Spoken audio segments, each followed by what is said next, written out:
Sekali lagi, yang kita impikan di negara ini adalah polisi yang bersih, yang terpercaya, yang melindungi kita semua. Dimana kalau polisi datang ke rumah kita, polisi datang menghampiri kita, kita senang karena kita merasa akan dilindungi. Bukan kita menjadi ketakutan.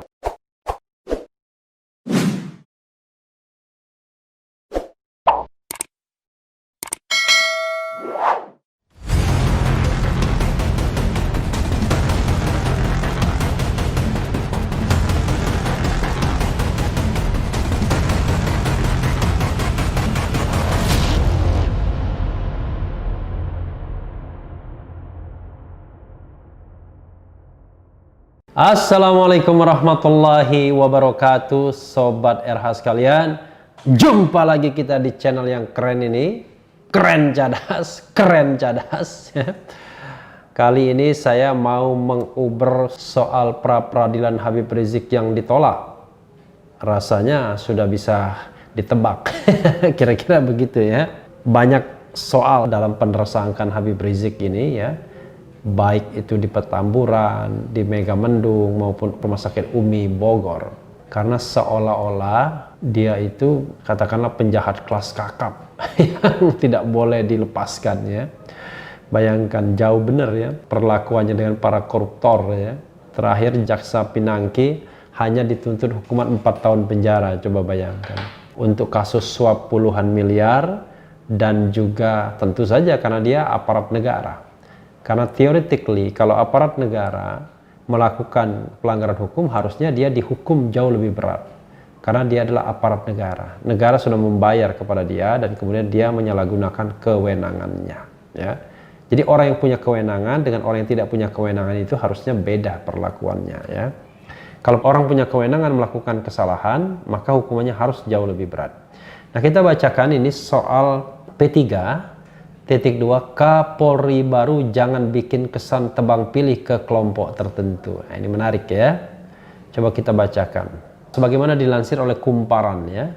Presiden Jokowi hingga saat ini belum mengirim surat presiden surpres soal calon Kapolri yang bakal diajukan ke DPR. Belakangan nama Kabareskrim Komjen Listio Sigit Prabowo disebut sebagai calon Kapolri yang telah dipilih Jokowi. Anggota Komisi 3 DPR Arsul Sani tak mau berkomentar spesifik tentang sosok Listio Sigit. Kata Pak Mahfud masih tebak-tebak buah nangka ya, belum tentu Listio Sigit, tapi santer disebut dia. Karena dia dianggap orang yang paling dekat dengan Presiden Jokowi dari angkatan 91, usianya baru 51. Jadi kalau dia nunggu pensiun bisa jadi 7 tahun. Jadi Kapolri gitu ya, karena pensiunnya 58 tahun ya. Nanti setelah suratnya sampai DPR baru saya komentari, kata Arsul saat dimintai tanggapan Selasa 12 Januari. Akan tetapi Arsul berpesan bahwa siapapun Kapolri baru ada pekerjaan rumah yang harus dikerjakan dan diselesaikan. Salah satunya penegakan hukum yang adil. Kebijakan penegakan hukumnya tidak membuka kesan tebang pilih atau tajam ke bawah tetapi tumpul ke atas atau kelompok tertentu, ujar Arsul. Dalam ini. Karena Arsul Sani adalah berasal dari partai pemerintah ya, tapi sudah ex-sekjen ya, mungkin jangan-jangan itu pula yang membuat dia kemudian jauh lebih free ya, lebih vokal. Ex-sekjen P3 itu menilai agenda reformasi sistem di Polri harus dipercepat. Hal ini bertujuan untuk mewujudkan institusi Polri yang profesional, modern dan terpercaya. Wujud Polri yang promotor itu adalah Polri yang bersih, terutama dalam melaksanakan proses-proses penegakan hukum, menggunakan pendekatan scientific crime investigation, bukan mengejar pengakuan tersangka dan tuntas, dalam arti tidak melakukan limitasi terhadap proses hukum, papar Arsul. Ketika sebuah kasus yang seharusnya melibatkan orang tertentu dengan posisi ekonomi, sosial atau politik yang kuat, maka tidak kemudian berhenti sampai pihak tertentu saja, sambung Arsul. Dalam juga ya, mengarah kemana dia. Pekerjaan rumah lainnya menurut Arsul terkait keadilan restoratif justice. Keadilan restoratif adalah keadilan berbasis musyawarah atau pendekatan yang digunakan adalah pendekatan sosiokultural, bukan pendekatan normatif. Bagaimana pendekatan keadilan restoratif justice bisa terus dikembangkan dalam kasus-kasus nyata yang menyangkut tindak pidana orang dengan orang dan bukan kekerasan, pungkas Wakil Ketua MPR itu. Kompolnas sebelumnya juga sudah memberikan 5 rekomendasi nama untuk calon Kapolri. Mereka adalah Kabar Eskrim Komjen Listio Sigit Prabowo, Kabaharkam Komjen Agus Andrianto, Wakapolri Komjen Gatot Edi Pramono, Kepala BNPT Komjen Boy Rafli Amar, dan Kalemdiklat Polri Komjen Arif Sulistianto. Namun belakangan berdasarkan sumber kumparan di lingkungan pemerintahan dan internal Polri, nama Kabar Eskrim Komjen Listio Sigit Prabowo adalah calon tunggal yang ditunjuk Presiden. Sejumlah anggota Komisi 3 DPR juga mengaku mendapatkan informasi yang sama. Tapi kata Pak Mahfud masih tebak-tebak buah manggis. Ya, sobat era sekalian, menarik ya yang disampaikan oleh Arsul Sani. Kenapa pernyataan Arsul Sani perlu di-highlight ya?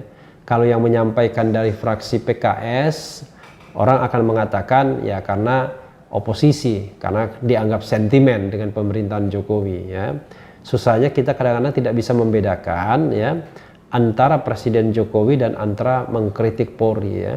Kalau kita mengkritik pemerintahan Jokowi dan mengkritik Polri itu dianggap satu paket itu. Padahal hal yang berbeda ya. Karena yang namanya Polri itu walaupun dia berada di bawah struktur presiden, dia adalah penegak hukum dan karena itu dia memiliki kewenangan yang sifatnya mandiri.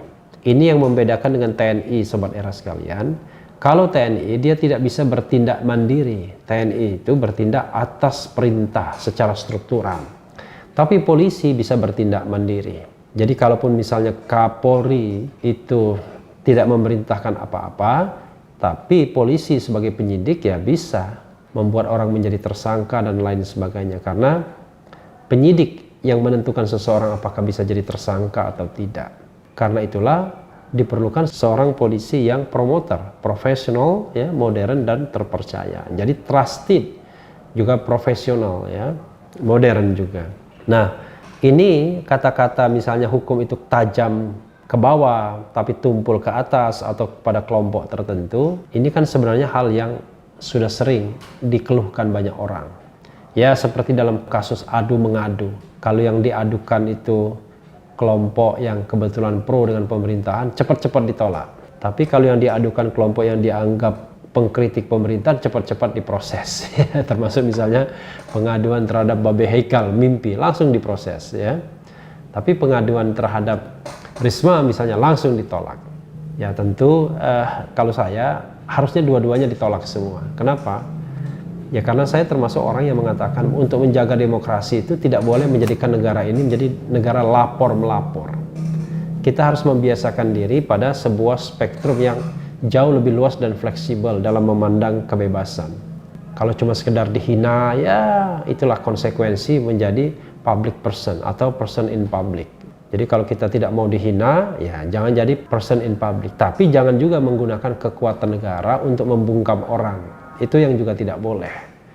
Misalnya satu pihak menggunakan aparat keamanan, tapi dia bisa menggebuki siapapun orang dan dijamin dia tidak akan diapa-apakan. Sementara pihak lain itu ketika berkomentar sedikit, terpeleset sedikit langsung dipolisikan.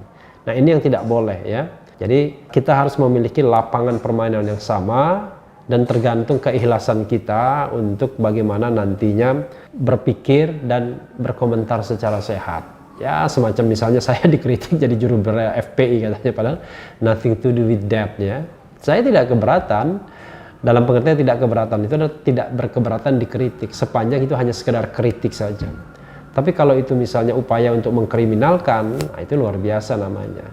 Karena saya rasanya tidak pernah menghina orang lain ya, tapi orang lain menghina saya sering. Menyerang pribadi sering ya. Tetapi kita hidup di dalam alam demokrasi, ya sudah, kita terima saja. Misalnya orang mengkritik kita dengan keras, tetapi satu saja, one thing for sure, kita tidak menggunakan aparat negara untuk membungkam orang. Jadi kritik Arsul Sani ini penting sekali agar ada equality before the law, ada perlakuan yang sama di hadapan hukum ya. Apalagi dia mengatakan wujud Polri yang promoter itu adalah Polri yang bersih. Kalau kita bicara Polri yang bersih ini juga menjadi PR. Polri yang bersih itu artinya Polri yang tidak korup, Polri yang tidak KKN kan begitu. Nah, pertanyaannya adalah apakah Kapolri yang baru mampu mewujudkan itu? Ya, saya sih pesimis terus terang saja kalau mau frankly speaking ya. Nah, tetapi mudah-mudahan ada upaya yang luar biasa. Jadi maksudnya gini, jangan sekedar lip service menjadi promoter itu. Jadi profesional, modern dan terpercaya. Karena tingkat kepercayaan kepada Polri pun menurut saya juga tidak terlalu tinggi akhirnya sekarang ini. Sehingga promoter itu betul-betul diwajibkan. Dan juga sobat era sekalian ya, yang paling penting adalah dalam kata profesional itu termuat sikap yang independently dalam memutuskan sesuatu ya. Jangan sampai kemudian polisi ya itu hanya menjadi alat dari kekuasaan. Jangan lupa polisi itu adalah alat negara. Memang polisi tidak bisa dipisahkan persis dengan kepentingan government, pemerintah. Tapi harus dipandang bahwa selama kepentingan itu adalah kepentingan yang benar. Jadi kalau kepentingan yang benar memang harus didukung. Tapi kalau kepentingan yang tidak benar ya tidak boleh didukung. Misal, ini misal ya, kalau misalnya kepentingannya menghabisi FPI, kita harus lihat apakah itu kepentingan yang justified atau tidak. Makanya saya mengatakan bahwa dalam kondisi apapun, seorang teroris sekalipun misalnya, itu tidak boleh dihabisi nyawanya. Kalau ada kesempatan untuk melumpuhkannya, maka lumpuhkanlah. Tapi kalau ini kan dalam kasus 6 laskar FPI itu, tidak hanya tidak dilumpuhkan, tapi juga dihilangkan nyawanya, padahal mereka bukan pelaku tindak pidana. Artinya, bentrok bisa dihindari kalau petugas tidak melayani, kan begitu. Toh, mereka bukan pelaku tindak pidana, kecuali petugas dalam pengejaran dan mereka pelaku tindak pidana, sehingga at all cost harus ditangkap.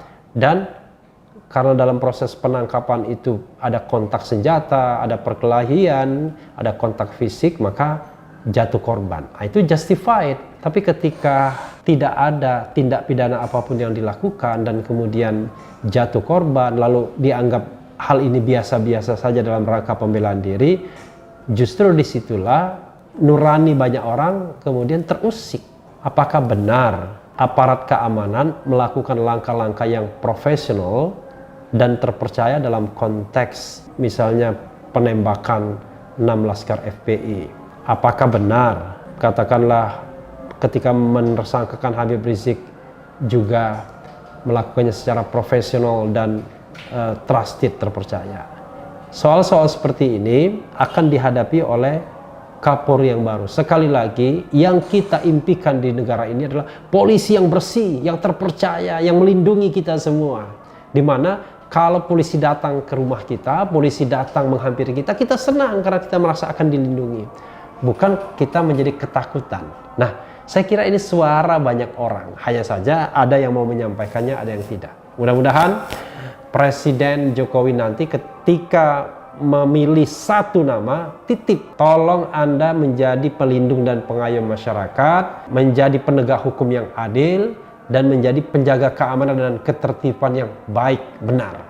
Mudah-mudahan semua itu bisa terwujud ya, walaupun ada rasa pesimisme dengan Kapolri yang baru. Yang penting tetap di channel ini, karena di channel ini Anda akan dirayu, ditipu, dibaperin, dicecar, diuber pula di jalur khusus.